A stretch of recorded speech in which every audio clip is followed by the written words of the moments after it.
बिहार विकसित हो ताकि विकसित भारत का निर्माण 2047 तक हो सके।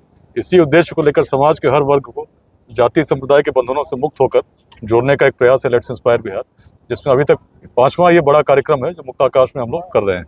लाखों लोग आज इस अभियान के साथ जुड़े हैं, न केवल बिहार में, बिहार के बाहर दिल्ली, मुंबई, हैदराबाद के साथ साथ 15 देशों में भी जुड़े हुए हैं। और सबका संकल्प एक ही है कि कैसे अपने जीवन काल में एक विकसित बिहार का निर्माण हो, कैसे 2047 तक उद्यमिता की क्रांति बिहार में आए, जिससे हर व्यक्ति को बिहार में ही शिक्षा के लिए, रोजगार के लिए और स्वास्थ्य के लिए कहीं बाहर जाने की आवश्यकता नहीं हो। तो ये बड़ा प्रयास है जिसमें समाज के हर वर्ग को हम लोग जोड़ने का प्रयास कर रहे हैं और कुछ अंशदान उनका बिहार के लिए हो, इसके लिए प्रेरित कर रहे हैं। आज करीब 23 निःशुल्क शिक्षा केंद्र इस अभियान के साथ जुड़े हुए हैं। अनेक ऐसे संगठन जो बिहार का हित देखते हैं, जैसे private school and children welfare association, सखी बहिनपा, छोटे छोटे अनेक जिलों में चल रहे ऐसे छोटे छोटे संगठन जो समाज के लिए कुछ देना चाहते हैं, आज इस अभियान को गति दे रहे हैं। उद्देश्य है कि हर बिहार के व्यक्ति को हम शिक्षित कर सकें, स्किल्ड कर सकें, अनेक जिलों में सेंटर्स ऑफ एक्सीलेंस इस रूप में स्थापित कर सकें ताकि लोग बिहार की ओर आने के लिए प्रेरित हो सकें। क्या लगता है बिना राजनीतिक में आए हुए ये सब संभव है क्या सर? देखिए, राजनीति अच्छी हो, अच्छे लोग आएँ, ये तो सभी लोग चाहेंगे। सब मैं भी चाहता हूँ कि अच्छे और निस्वार्थ लोग आने चाहिए, इसमें कहीं कोई अतिशयोक्ति या संदेह की बात नहीं है। लेकिन निश्चित सी बात है कि केवल राजनीतिक परिवर्तन से बिहार में परिवर्तन नहीं होगा, इसीलिए ये उससे बड़ा परिवर्तन का प्रयास हम लोग कर रहे हैं, सामाजिक, शैक्षणिक और सांस्कृतिक। राजनीतिक परिवर्तन से परिवर्तन इसलिए तब तक संभव नहीं होगा जब तक खंड खंड में बिहार का समाज बटा रहेगा। उम्मीदवारों का चयन भी हम उसी आधार पर करेंगे कि उम्मीदवार जीत सकता है या नहीं जीत सकता, उसका जाति या संप्रदाय महत्वपूर्ण हो जाएगा, कैसे बिहार बदलेगा। आज वैशाली में हम लोग हैं, वैशाली का प्राचीन संदेश ही यही रहा है, जहाँ जातियाँ थीं लेकिन वैसा जातिवाद नहीं था, अनेकता में एकता, उस प्रकार का संदेश पूरे बिहार में जो अपना ही संदेश, उसी को लेकर हम लोग आगे बढ़ रहे हैं।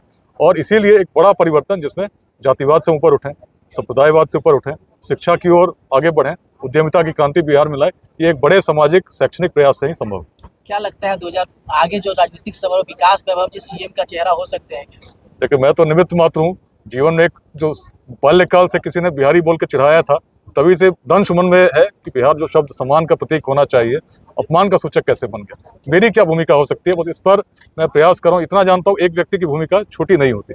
यदि व्यक्ति जुड़ता है, वेदांत का यही संदेश है कि मन की भावना यदि शुद्ध हो तो निश्चित औरों को प्रभावित करती, जोड़ती है। मेरे मन में कोई स्वार्थ नहीं है।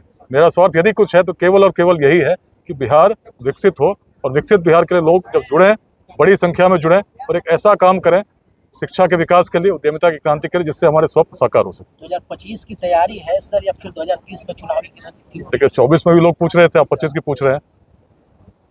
ये अभियान चुनाव जीतने के लिए नहीं है, इसका लक्ष्य कोई चुनाव जीतना नहीं है। लक्ष्य बहुत बड़ा है, इसको समझिए। लक्ष्य है बिहार को विकसित बिहार के रूप में स्थापित करना, विकसित भारत का निर्माण करना, और ये तभी संभव जब सभी लोग जुड़ेंगे। लंबी श्रृंखला लेकर हम लोग चल रहे हैं, एक लंबी तैयारी है। 2028 तक हर जिले में 5 स्टार्टअप लगाए, हर पंचायत में अध्याय बने, और एक बड़ी क्रांति बिहार में आए जो युवाओं के माध्यम से आए, शिक्षकों के माध्यम से आए, अधिवक्ताओं के माध्यम से आए, चिकित्सकों के माध्यम से आए, जाति सांप्रदायिक बंधनों से ऊपर उठने से आए। इसी के प्रयास में लगे, काम करना शुरू किया है। एक स्टार्टअप लग भी चुका है, हर जिले में 5 स्टार्टअप्स की हम लोग बात कर रहे हैं। आगे हम लोग इसमें ऐसा प्रयास और हो, इसीलिए समाज में बड़ी संख्या में लोग जुड़े, इसीलिए इस प्रकार के बड़े संवाद भी हम लोग आयोजित कर रहे हैं। सर, आप जिस प्रयास में लगे हुए हैं, इस प्रयास में सबसे बड़ा कठिनाई आपको, आपके नज़र में क्या है? इसी की आज मैं चर्चा भी कर रहा था। वैशाली का संदेश हमें समझना होगा। यदि हम साथ रहे तो हम आगे बढ़ते हैं, सशक्त रूप में स्थापित होते हैं, लेकिन आपस में यदि हम संघर्ष करते हैं तो हम पतन की ओर बढ़ते हैं। बिहार की जो स्थिति है उसमें हम जाति और संप्रदाय के नाम पर, लिंग भेद के आधार पर, विचारधाराओं के मतभेद के आधार पर बटे हुए हैं। यदि हम संगठित हो गए, और प्राचीन बिहार संगठित रही है, तभी तो हम उस अखंड भारत का साम्राज्य का निर्माण कर सके जिसकी सीमा अफगानिस्तान के पार तक थी, हिमालय के उत्तर तक थी। व्यक्ति को व्यक्ति से जोड़ने की क्षमता हमारे पूर्वजों की रही, कहीं ना कहीं उससे हमारे विमुख होते चले गए। कुछ वैसे वसाकारों की जिसकी हमने चर्चा की, एक वसाकार अकेला पूरे वैशाली को नष्ट करने के लिए सक्षम हो सका था। आज तो समाज में अनेक वसाकार अलग अलग तरह से प्रयास कर रहे हैं। हमें सचेत होना होगा, समझना होगा बिहार किस कारण से तब अग्रणी था, उसी कारण को यदि आज अपनाते हैं, प्रयास करते हैं, निश्चित हम आज भी अपने स्वप्न को साकार कर सकते हैं। वैशाली की धरती पे है सर, वैशाली की उस पर गंगा नदी, पटना के आसपास का जो एरिया, या फिर नालंदा ले ले, या फिर सारा जब डेवलप हो, वैशाली को हीन भाव से क्यों समझा जाता है? वैशाली को तो मैं बड़े गौरव के प्रतीक के रूप में देखता हूँ। और वैशाली में वो संदेश है जिसने पूरे विश्व को गौरवान्वित किया, विश्व का प्रथम गणराज्य। आवश्यकता उससे बहुत आगे बढ़ने की। मैंने बात की परंपराओं की।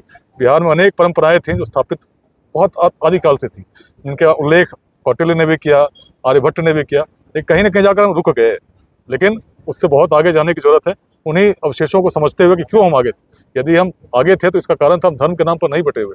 वैशाली को भी यदि हम देखेंगे उस संदेश को भगवान बुद्ध ने जो कहा, लोग छोटे छोटे बातों से ऊपर सोच रहे थे, सभी का सम्मान था, सभी का सहयोग था, तो वैशाली स्थापित थी। तो सर, जहाँ बुद्ध की बेटा धरती नष्ट हो पहले गई। थी, बुद्ध की धरती तो खत्म हो गई। अब नीतीश कुमार जी लगभग बिहार की धरती पे राज कर रहे हैं, क्या लगता है सर? देखिए, आप छोटे छोटे क्षणों में देखते हैं, मैं तो बड़े इतिहास की बात कर रहा हूँ, मैं तो आज के नहीं आदिकाल की बात कर रहा हूँ, मैं तो उस इतिहास की बात कर रहा हूँ जब हमारे पूर्वज उस रूप में स्थापित कर रहे थे। तो जो वैशाली सर शिक्षा का पहला विश्वविद्यालय था, आज शिक्षा की स्थिति उसका बहुत ही खराब है। तो हम सभी को प्रयास करना होगा, इसी प्रयास पर हम लोग लगे। सरकारी टीचर पूरे स्कूल में से ठोस दिया गया है, भर दिया गया है, लेकिन शिक्षा स्तर देखा जाए तो देखिए, बड़ा ही खराब है। मेरा जो दृष्टिकोण है या बिहार का जो कैसे हम लोग दृष्टिकोण, बदलेंगे? तो मेरा दृष्टिकोण है, मेरा कोई अपना दृष्टिकोण नहीं है। जो बातें मैं कर रहा हूँ मेरी कोई अपनी बातें नहीं है। बिहार को समझकर जो मैं समझता हूँ वही बातें मैं बताने का चेष्टा करता हूँ, प्रयास करता हूँ। तो किसी भी चीज़ को यदि हम नकारात्मक रूप से देखना चाहेंगे देख सकते हैं, लेकिन उससे सुधार नहीं हो। यदि हम सकारात्मक भाव के साथ ये देखें कि मैं उसमें क्या कर सकता हूँ, मेरा क्या योगदान हो सकता है, हर व्यक्ति किसी न किसी रूप में किसी समस्या के समाधान में उसका योगदान हो सकता है। इतना प्रयास अपना कीजिए, आप देखेंगे कुछ समय के बाद एक बड़ा परिवर्तन आएगा। रोहतास में, बगहा में जिस परिवर्तन को लोग असंभव मानते थे, उसको मैंने संभव तब होते देखा जब लोग जुड़े। लोगों को प्रक्रिया समझ में नहीं आ रही थी। जब उग्रवाद से लड़ना था तो हम लोग बड़े होर्डिंग्स लगा रहे थे, टूरिस्ट गाइड बनने के लिए आदिवासियों की बच्चों को ट्रेनिंग दे रहे थे, तो लोग कह रहे थे पुलिस क्या कर रही है, पुलिस को तो ऑपरेशंस करने चाहिए। ऑपरेशन भी चल रहे थे, लेकिन बड़ा परिवर्तन ऑपरेशन से नहीं आया। जो बात बोली से बन सकती है, गोली से नहीं हो सकती। जब लोग जुड़े, एक एक आदिवासी के मन में जब भाव जगा कि हम हमारे पूर्वज ऐसे थे, ऐसा तब स्थापित कर सकते थे, तो उनके मन में ये भी भाव आया कि क्यों ना हम अपने जीवन काल में कुछ ऐसा करें।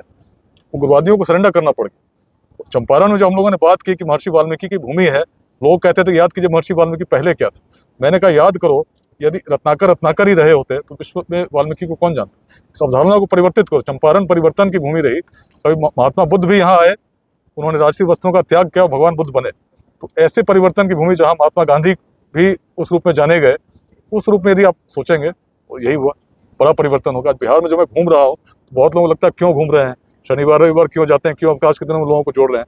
आप देखिएगा आने वाले समय में, हम लोग बात आज कर रहे हैं 2028 की बात करें, 2047 की बात करें, यदि लोगों ने साथ दिया, जो बातें हम कह रहे हैं जाति संप्रदाय से ऊपर उठकर, जो अपने बिहार की सोच, कहीं और की सोच में नहीं कह रहा हूँ, उस समय बिहार एक अग्रणी भूमिका देश में निभा रहा था, एक अग्रणी दिशा दृष्टि देश को दे रहा था। आज भी यदि हम देने लगे, सेंटर्स ऑफ एक्सीलेंस स्थापित करने के लिए प्रयास करने लगे और बड़ी संख्या अपने युवाओं को शिक्षित और स्किल्ड बनाने का प्रयास करने लगे, चीजें बदलेंगी। क्या लगता है सर, विकास वैभव जी अगर सत्ता में आएंगे तो वैशाली जिले को पूरा पुराना जो वैशाली है वो बना सकते हैं? देखिए, विकास में कोई व्यक्ति के रूप में मैं उस रूप में नहीं देखता। मैं तो बिहार के उस प्राचीन हर व्यक्ति को जगाना चाह रहा हूँ जो उन्हीं पूर्वजों के वंशज हैं जिनमें आज भी क्षमता विद्यमान है, और इसी जागृति के प्रयास में मैं लगा हूँ, जो निश्चित रूप से एक बड़ा प्रयास तब होगा जब सभी लोगों को जगाने में सफलता प्राप्त होगी। विश्वास इसी से, आशा इसी से जगती है कि बिहार ने तब ऐसा किया है। निश्चित क्षमता है, क्षमता को उपयोग करने की सही दिशा के साथ आवश्यकता है। सर, ये गैर राजनीतिक मंच है, यहाँ पे राजनीतिक से हटके जरा मेरा एक सवाल जो मैंने आपसे पहले किया था उसी में आगे जोड़ते हुए, आपको भी आज लगता है जब आप गैर राजनीतिक मंच पे हैं फिर भी बाधाओं में आप जाति को देखते हैं? जाति या किसी प्रकार का बंधन जो व्यक्ति को व्यक्ति से तोड़ता हो, समाज के आगे बढ़ने में निश्चित रूप से बाधक है। और ऐसा कोई व्यक्ति कोई भी हो, यदि समाज को खंड खंड में तोड़ना चाहता हो, उससे बड़ा समाज का शत्रु कोई नहीं हो सकता। तो इस शत्रुता में सबसे पहली भूमिका राजनीतिक दलों का है, उनके लिए आप क्या संदेश देना? देखिए, मैं तो स्पष्टता के साथ बिहार की बातें कह रहा हूँ। बिहार ने प्राचीन काल में जो भी अर्जित किया, इसलिए क्या इस भाव से ऊपर उठे। आज भी वेदांत के उसी संदेश को मैं बता रहा हूँ जो कभी ऋषियों ने कल्पना की थी। इससे ऊपर उठने की जरूरत, तभी समाज का कल्याण होगा, तभी 2047 तक विकसित भारत में विकसित बिहार बना पाएंगे। बहुत बहुत